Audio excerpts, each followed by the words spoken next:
Hello and welcome. We're not supposed to be starting for a few more minutes, so I am going to be waiting for people to log on. And all right.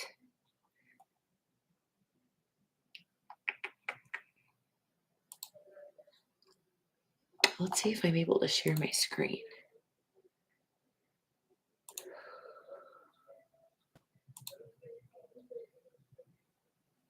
Aha.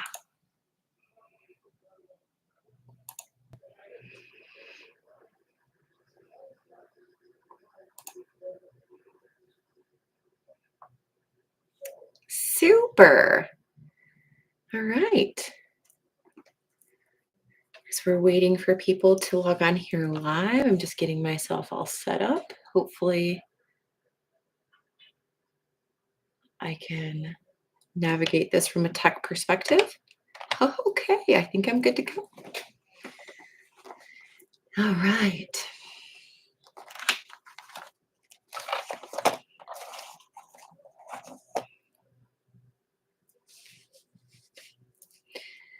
All right. Well, I am going to go ahead and get started.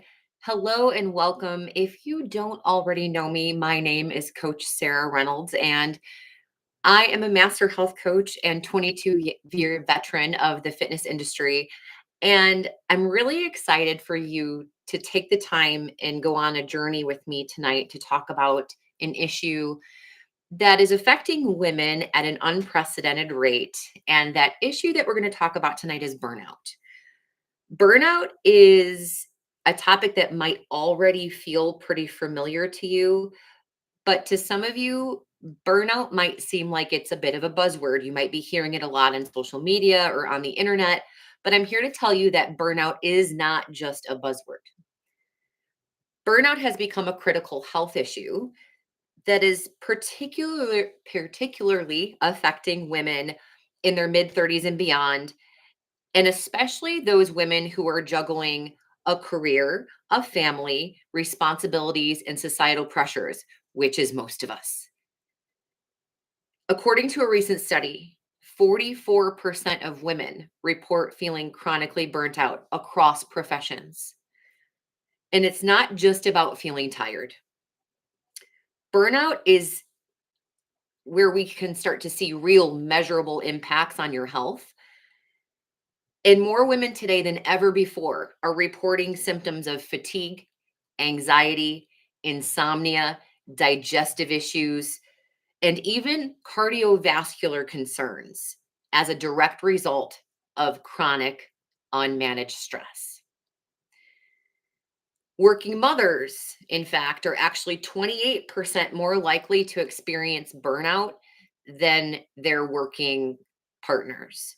So, for those of you who are here tonight watching this and you are a woman, a mom, and a career person, just know that you are more likely than almost any other demographic to be struggling with burnout on all levels, not just physically, mentally, emotionally, spiritually, socially, environmentally, because burnout does not just affect us in our physical health realm. Our physical health is only 16% of the pie of what makes you a whole person. So when we talk burnout, it's burnout across all of these different areas of our health. And we're going to be diving into that more tonight. But here's the thing that I really want to stress to you. What used to work for you when you were in your 20s and maybe even in your early 30s is not going to be working for you anymore when you start to reach this place of feeling frustrated and stuck and burned out with your body when you're in your mid to late 30s, 40s, and beyond. Our bodies, our unique female hormones, and our stress levels have evolved into a different place when we're in this season of life. But when we're still trying to apply old tactics to a new phase of life, it generally doesn't work really well. And the only reason that I know that it doesn't work really well is because I am someone who has been affected by burnout. I am just in the journey of walking back my own burnout in 2020 after the birth of my son, my second child. In the face of what was a global pandemic, having being an entrepreneur, pivoting our business to online, all of the things that accompany a pregnancy, I found myself in the throes of burnout. I was physically drained, I was mentally overwhelmed, and emotionally, I was just trying to hold it all together. And here's the thing, my story isn't a singular story. At the very same time, my sister, who is a busy nurse practitioner in surgical trauma intensive care unit, was experiencing burnout at the same exact time. Here was a woman who has dedicated her life to helping serve others and help them, but was finding herself in a place where she was having to take blood pressure medication and having to make appointments with a cardiologist to check out her concerning heart pain or concerning chest pain. This chest pain, we later found out, wasn't due to her having something wrong with her heart. It was all stress related. And so was everything that I was going through. And as she started to watch me walk back my burnout, she started to become more curious about what I was doing. And that curiosity ultimately became her turning point. She dove headfirst into the world of holistic wellness and went through the program that I'm going to be telling you about tonight. And since diving headfirst into that program, adopting the habits that we will teach during that program, and some of them I'm going to be teaching you tonight, she's been able to lose over 30 pounds. She's been able to lose over 4 dress sizes. But more importantly than that, she's been able to get her life back. She had debilitating brain fog that left her feeling sometimes confused about what she left the room to go grab, just like many of us. I don't know how many times I have left the room to go get something and been like, "Ah, what was I going to get?" That is something that we are going to address with what we're talking about with walking back burnout, because brain fog is part of chronic burnout. She's become more resilient in the face of stress. And being a nurse practitioner who works in the surgical trauma intensive care unit, it's pretty important to be resilient in the face of stress. And most importantly, she has come to a place, like many of the people that we work with through doing this program, that health is not just about what you eat and about how much you move your body. But she learned, just like I did, and just like all of my other clients have, that it's about reclaiming all of the different facets of your life: your mental health, your emotional health, your spiritual health, your environmental health, and your social health, not just the physical. Her story, like mine, is just one of many. And I'm willing to bet that some part of the story that I've told you so far tonight is probably resonating with you. Whether it's the weight gain, the overwhelming fatigue, your irritability, or even some of your creeping health concerns, we are going to talk about all of it tonight. We're going to dig into what burnout really is, how it impacts not just your body, but your mind, your relationships, and even your sense of self worth. And most importantly, we're going to start exploring what you can do to walk back your burnout, reclaim your energy, and feel like you again. Because trust me, it is possible to feel like you again. Burnout is not a life sentence. So let's go ahead and dive in. So, what is burnout? As you can see, burnout, according to the WHO, is defined as a syndrome of chronic, unmanaged workplace stress. And that designation has been given to burnout as of 2019.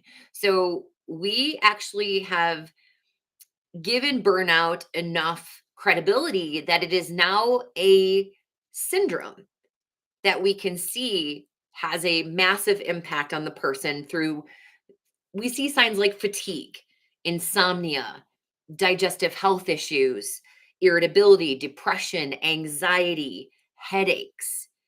A variety of different symptoms can accompany burnout. But I can tell you, as a master health coach with a specialty in stress management, that this stress that we're talking about here, it's not just due to chronic unmanaged workplace stress. What about the stress from home? What about the stress from your relationships? What about the stress from entering your 30s and 40s and the hormonal changes that associate perimenopause?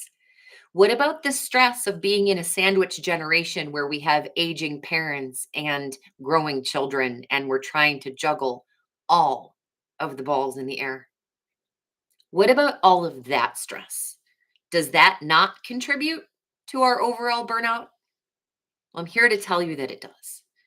And so, although the WHO has not yet classified unmanaged life stress as part of the definition of burnout, I have faith that in good time, the WHO will come around and they'll get their act together. Our society has quite literally co-crafted an environment where the amount of inputs and stressors that we are exposed to on a daily basis exceeds our physical capacity and lends to this burnout phenomenon becoming more and more of a common issue.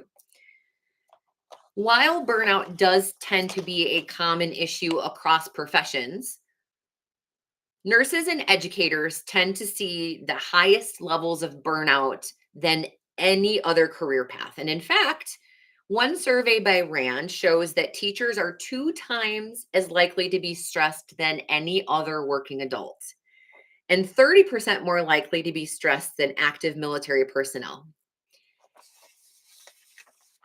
And the results from a 2020 survey by the American Nursing Association reports that almost 2/3 of nurses report feeling chronically burnt out. Now, I don't know about you, but when I hear that the people who are supposed to be taking care of my health and supposed to be taking care of the educations of my children are the ones who are feeling the most chronically burnt out, that raises a red flag for me. And I know that if it's affecting those people, it's affecting everyone, right? So, clients like Rachel, my sister, myself, and maybe even you are the exact reason that I have dedicated the latter half of my career to understanding the effects of chronic stress and how to help your body battle back from the depths of burnout. Burnout does not discriminate. I'm here to tell you that it is equal opportunity. In order to understand burnout, we need to start by understanding the nervous system. So, the nervous system is broken down very basically into 2 parts. We have our parasympathetic nervous system, so think rest and digest. And then we have our sympathetic nervous system, think fight or flight. Our goal is to spend the majority of our time in our parasympathetic nervous system. And our sympathetic nervous system, think about that part of our nervous system as the part of our nervous system that keeps us safe from danger. It's the part of our nervous system that, when activated, is going to help us escape to safety if we are being chased by a bear. Now, here's where the problem comes in, is that our autonomic nervous system is developed primarily between the ages of 0 to 12. And depending on our family of origin, the things that we may be exposed to, the emotional maturity of our primary caregivers and their ability to emotionally regulate, we may have more or less of a tendency to easily go into that sympathetic part of our nervous system or that fight or flight portion. So if we grew up in a household that was highly unpredictable, that was highly chaotic, where we had a primary caregiver that was emotionally volatile or had, let's call it a low emotional IQ, where they had a low ability to control their emotional bandwidth, we can in turn develop a very high tendency to slip quickly into the sympathetic part of our nervous system and to be easily triggered to go into fight or flight. Versus someone who grows up in a household where there is a lot of predictability, stability, and emotional predictability from the primary caregivers, that child is going to have a nervous system that is way more stress tolerant. And that person is going to be much better able to tolerate stressful situations because their nervous systems will be triggered correctly or appropriately rather. So there is a theory that when we are in that sympathetic part of our nervous system chronically over time, that there's actually a third part of our nervous system that can become activated. And this is a theory by Dr. Stephen Porges called the polyvagal theory. And in polyvagal theory, what we see is that the person who has been in that chronic fight or flight state for a long enough period of time, at a certain point, switches over into what is called a chronic freeze state. We could also refer to this person as the professional procrastinator, the person who is paralyzed by perfectionism, the person who is overwhelmed by the slightest of tasks. This person has likely been in the sympathetic part of their nervous system for an extremely long period of time. This can be due to environmental reasons. This can be due to emotional reasons. This could be due to a culmination of different stressors that have pushed their body into a chronic fight or flight state. So, polyvagal theory then leads us to this place where we can talk about the rain barrel effect. So when we have someone who is chronically in fight or flight and we see them in this freeze state and we see this chronic stress building in their system, eventually what that leads to is a spillover in the form of health symptoms. And this is referred to by Dr. Stephen Cabral as the rain barrel effect. And the rain barrel effect is the theory that we are all equipped with a rain barrel, if you will, of a certain size that we can take on stressors. So let's say, I'm a 25-gallon rain barrel worth of stress capacity. And over time, over the years, over my exposure to certain things in my environment, over my lifestyle choices, the way I choose to eat, the way I choose to move my body, I'm either putting in stress or taking out stress. And if I let my stress level get high enough that it starts to spill over, that spillover is going to come in the form of health consequences. And it can be anything from skin issues to digestive health issues to mood and affect issues to hormonal imbalances. But just know that the autonomic nervous system, that ability for our body to go into fight or flight and rest and digest, most of that feedback loop is developed between the ages of 0 to 12, but it does not mean that we can't do a lot as adults to work on walking it back and creating a safe environment for our body. Because ultimately, what our body needs to know in order to be in a rest and digest state is that we are safe. And we are going to do that through a variety of different tools and strategies that we're going to talk about tonight. So, how do you know that you are in burnout? Well, burnout itself is categorized by the Burnout Triad. It's a three-part triad. Well, it's a triad. It's three parts. And those three parts include exhaustion, physical, mental, and emotional. It includes depersonalization, which is having an air of cynicism, referring to taking away the person in the group and just referring to it as the client or the patient rather than the person, depersonalizing the care that you're giving to someone, depersonalizing the account that you might be taking care of, depersonalizing yourself, withdrawing and taking yourself out of social situations. That is going to be another characterization of slipping into burnout. Isolation. And then the third factor is going to be a low self-efficacy. So ineffectiveness, apathy, generally not giving a crap. So if you are finding yourself in any part of that triad, or if even, to be honest, if you're thinking that you might be burnt out, chances are you're probably burnt out.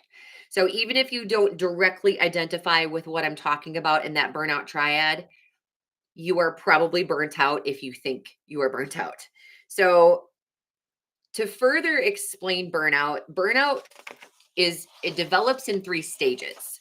So the burnout triad is how we can categorize that someone is in burnout, but burnout itself builds.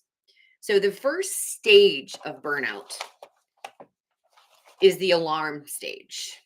And the alarm stage of burnout is when the new stressor is it's the stressors are new, our tank is full. Think of it like a brand new teacher at the beginning of the year who has never been in the game, and they're excited to get in the classroom, they're excited to meet the students, they're excited for all of it, they're excited for the parents.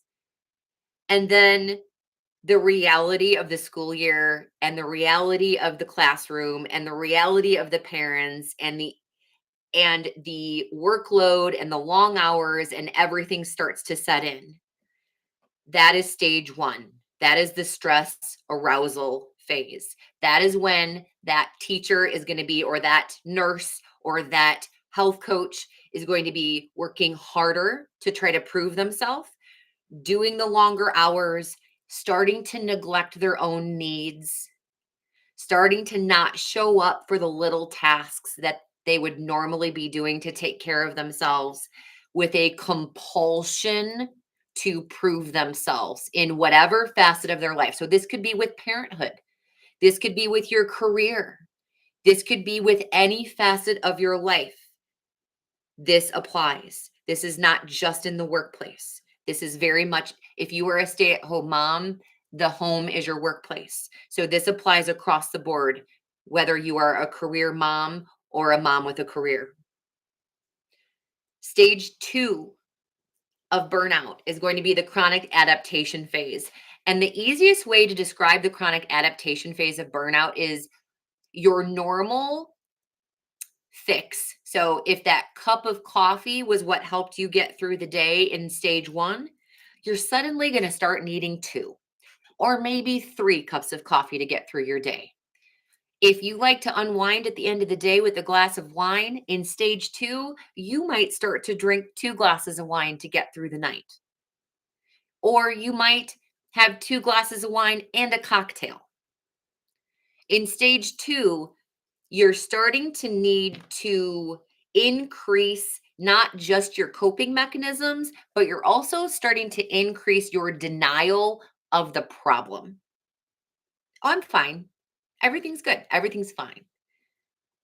Denial of the problem is allowing you to stuff down the way that you're feeling and allowing you to survive. So recognize that while we take apart all of these attributes of these different phases, know that these are nothing more than survival mechanisms for you to be able to get through what you're going through. So do not beat yourself up if you are doing this, because know that it takes one to know one. So also in stage 2, the other things that we're going to start to see is withdrawal, lack of direction, an overarching air of cynicism, or like, why does this even matter?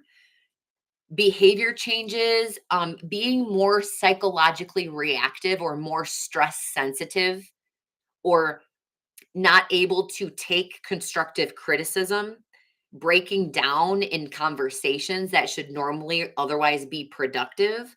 These are all signs that we are starting to really dip dive deeply into the stages of burnout. Then we reach stage 3, which stage 3 is the exhaustion phase. And this is where we start to see real, deep, true health consequences from burnout. We can start to really see that withdrawal, isolation, and depersonalization that happens when somebody is deep in the throes of burnout. So, if you are starting to cancel social engagements, cancel outings with friends, isolate yourself at home, and not withdrawing from normal activities that you would be a part of and enjoy, this is definitely a big red flag for concern. And if you have a friend who may be experiencing this might be a red flag for concern from that end as well, right? So, feelings of inner emptiness, consistent anxiety, and even to the air of starting to feel like you might be addicted to your coping mechanism.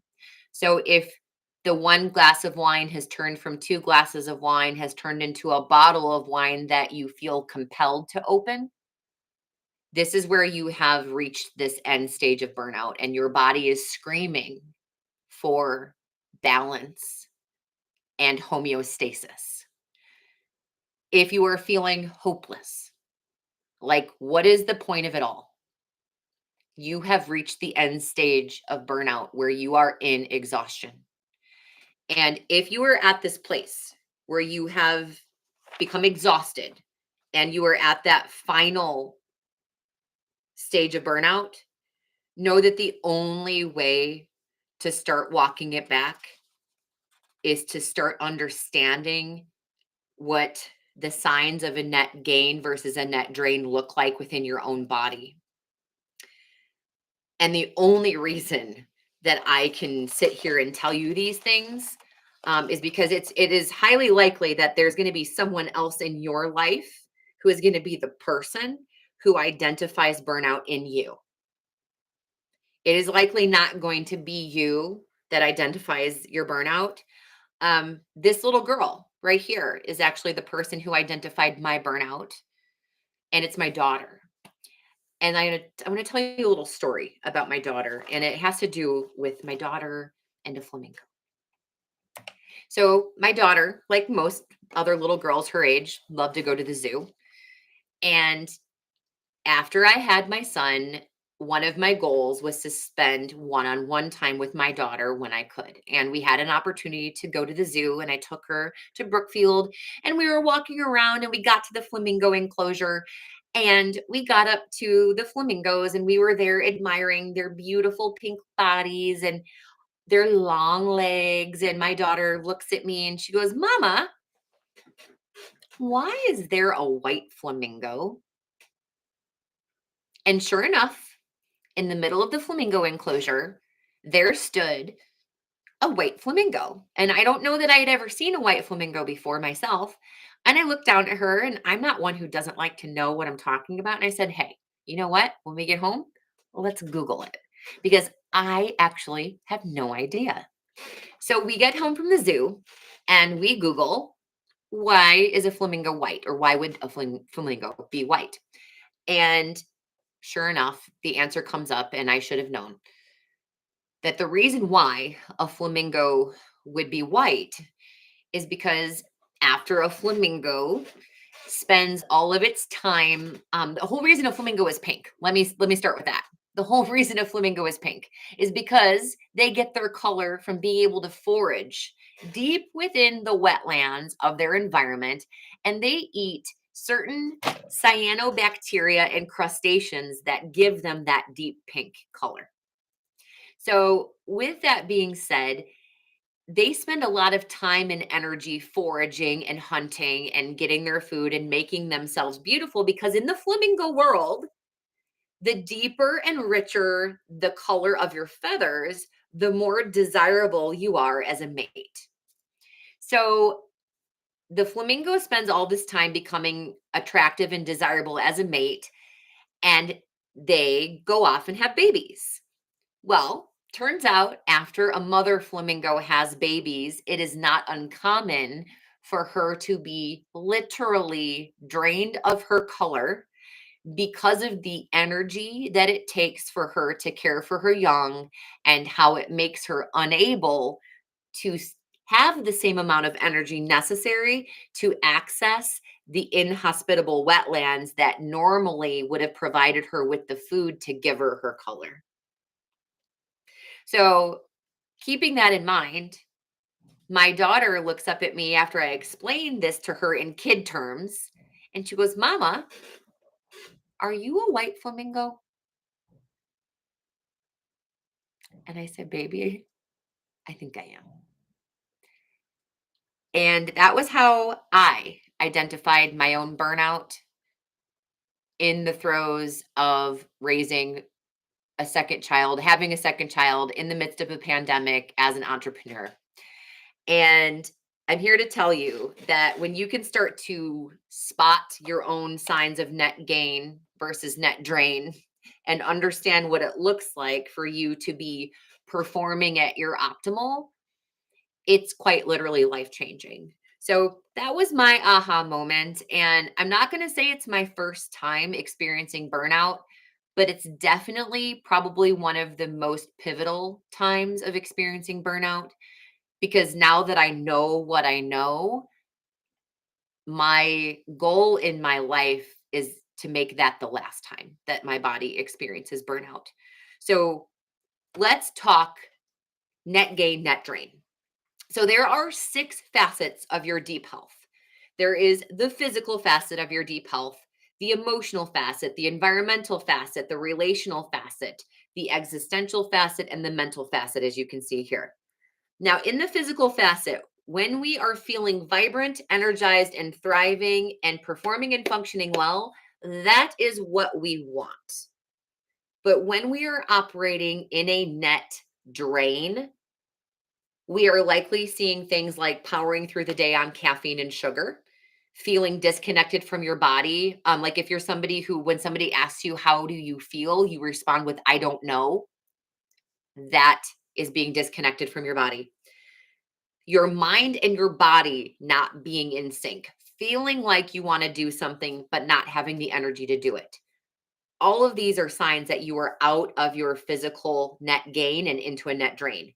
Your mental health, being alert, focused, competent, and thoughtful, learning, remembering, and solving problems well. That is good mental health. Now, if you are operating in a net drain, when you get a project, what is your first thought?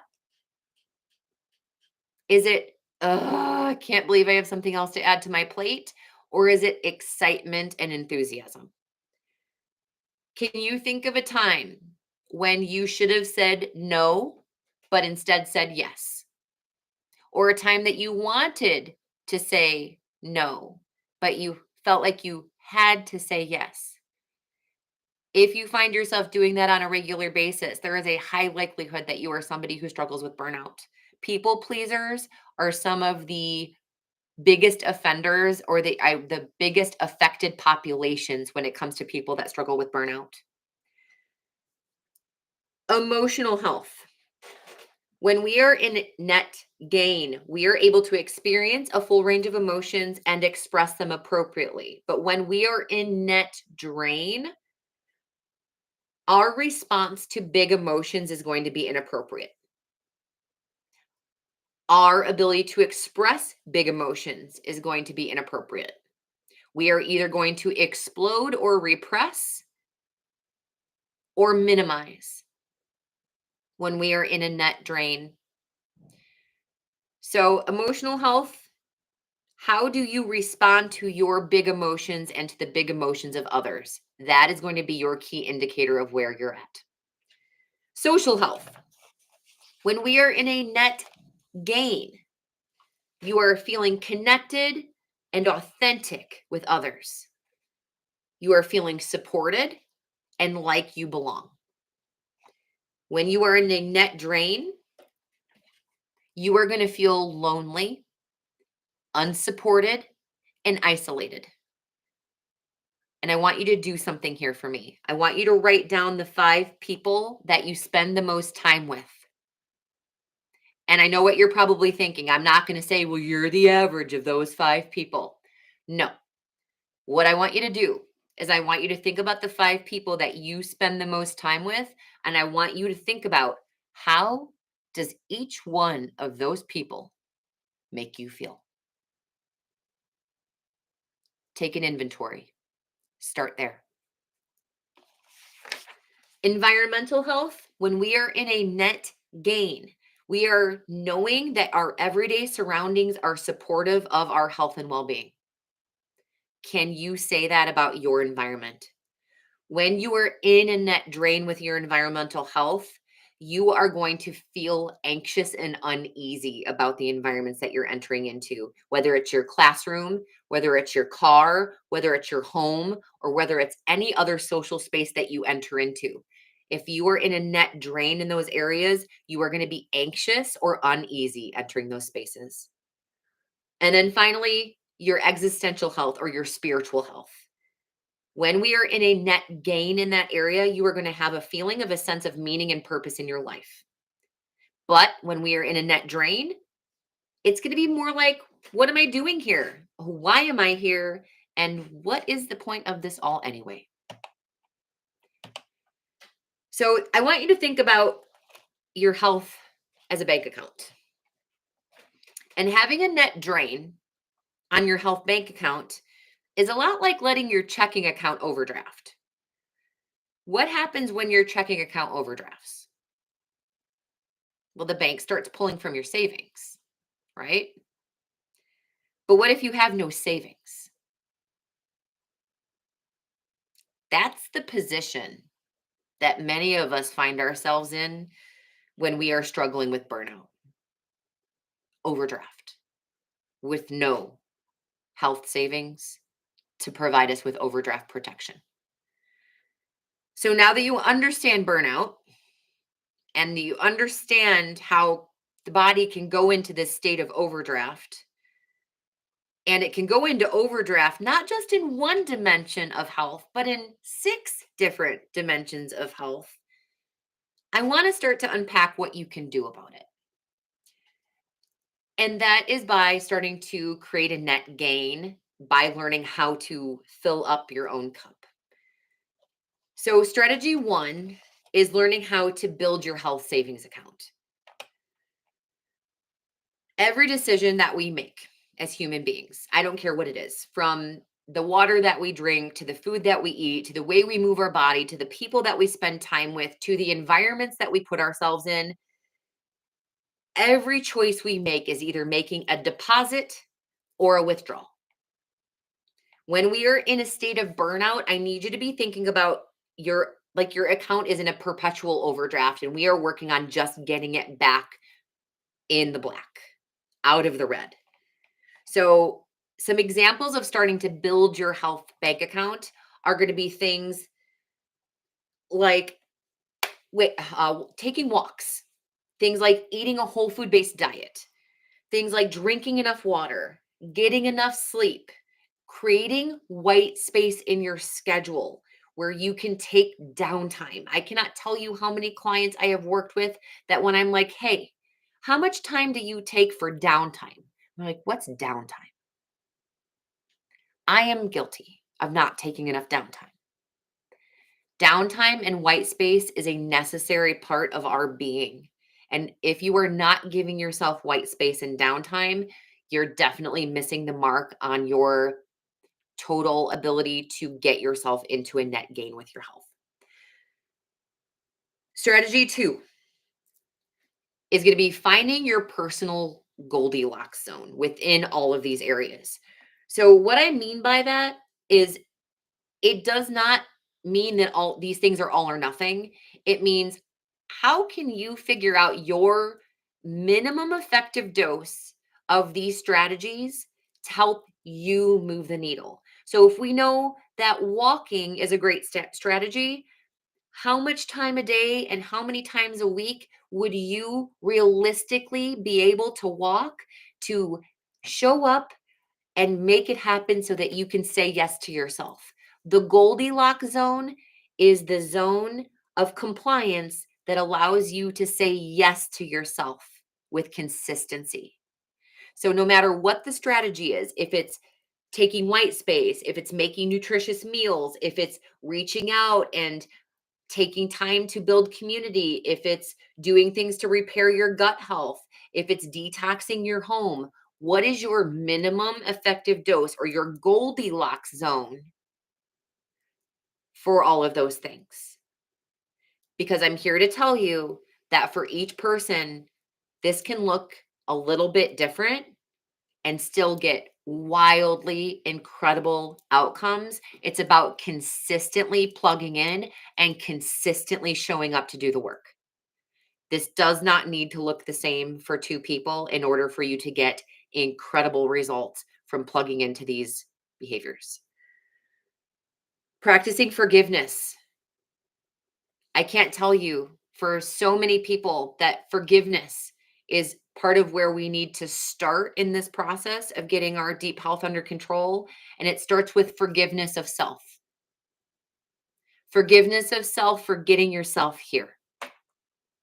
Forgiveness of self for getting yourself to a place where you need to be walking your health back. That in and of itself is a part of this journey. So know that when I say that this is about more than the physical, it is about much more than the physical. This is about the whole person. And if we don't address the whole person, we will be missing a big, big part of what is going to get you healthy and whole. Strategy 3 is going to be adjusting your mindset around stress. How do you think about stress? One of the number one ways that we can get better at managing stress is by managing the way that we see stress. Do you think of stress as damaging, debilitating, and disruptive? Or do you think about stressors as useful challenges that are used to help us learn, improve, and grow? You could take the same problem and look at it from those two unique perspectives. The way that you choose to look at it is going to be the way in which your body responds to it, because our thoughts form our actions. The way we think about stress co-crafts the way our body responds to stress. So starting by rehabbing your mindset around stress is where we can actually start making some of the biggest change. So no judgment if you are somebody who walks around every day saying, I'm so stressed, I'm so stressed, I'm so stressed. But just know that you speaking that out over and over all day long is part of the problem.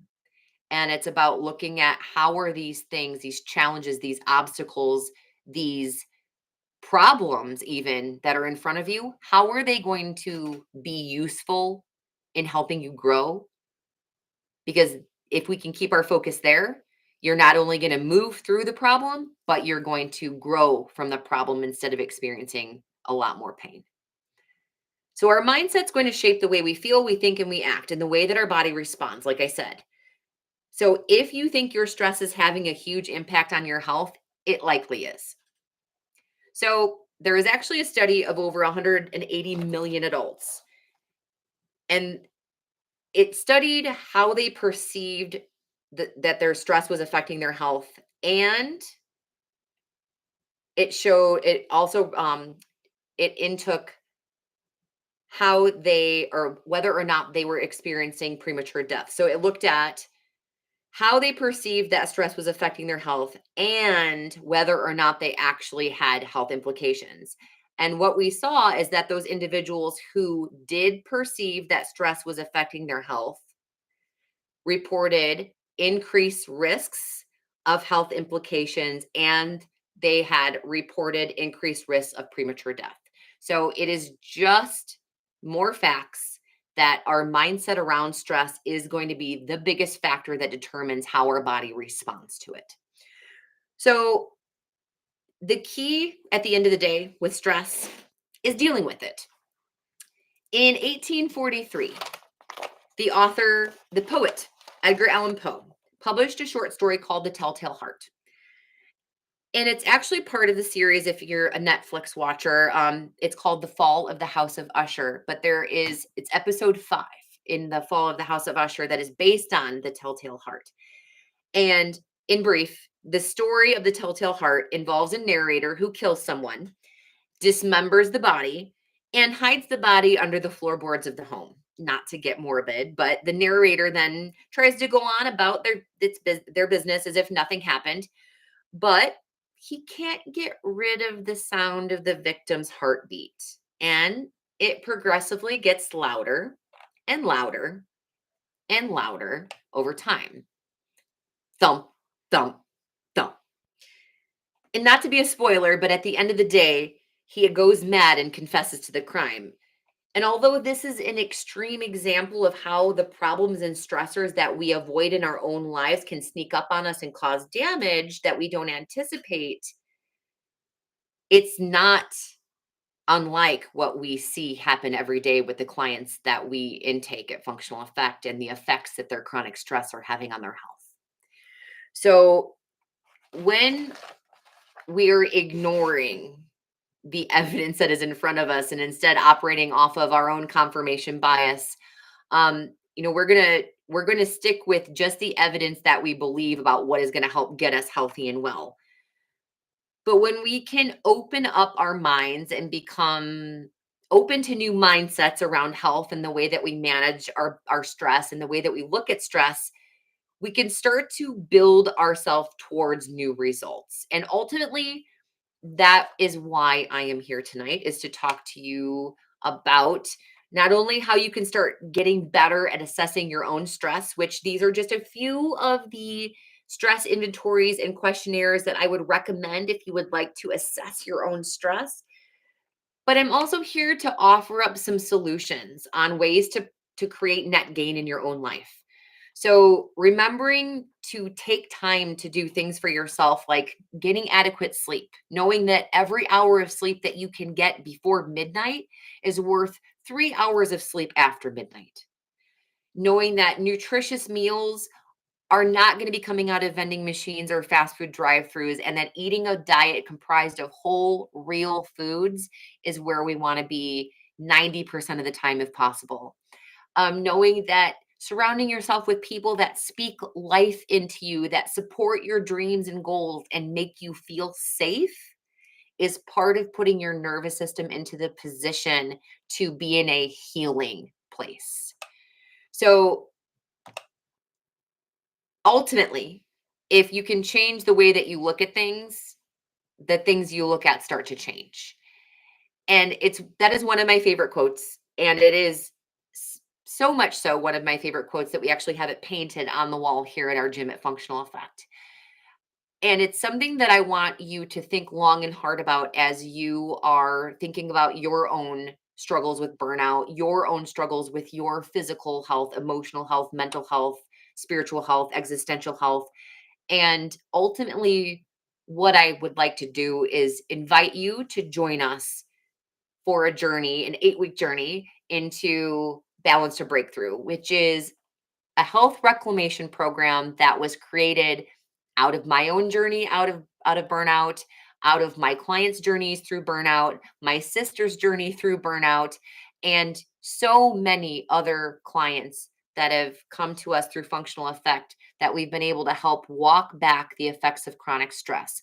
So this is a culmination of 22 years of experience, my own personal journey through burnout, and the experiences of so many of our clients. We have a great group of women, and the community that we have built within the Balance to Breakthrough program is one where you are supported, you are going to be cheered for, and we are here to help you through every facet of what it looks like to walk back the effects of chronic stress and walk into your best health. Because I'm here to tell you that you do deserve to feel your best, and it is possible to feel your best, but it does require for you to do the work. So, with that being said, if you would like to know more about the Balance to Breakthrough program and that it's something that you would like to become part of, you can get involved and go to balance2breakthrough.com and you can join us for our 8 weeks. We're going to be kicking things off on September 24th. Registration closes on September 22nd. You're going to have to forgive me. My last slide apparently didn't save, but balance2breakthrough.com. I will put all of the details for registration in the comments to the video after the live gets posted. I'll actually put it right here live in the chat. And if you would like to join us for a Balance to Breakthrough, we would love to have you. It is going to be an incredible program that has gotten incredible results, not just for me, but for so many other people. And this will be our second round of doing this as a group. So I hope you can join us. We kick things off again September 24th. Registration closes September 22nd. And if you have any questions, you can reach out to me at Sarah with an H at functionaleffect.com. I hope you can join us, and I'll see you soon.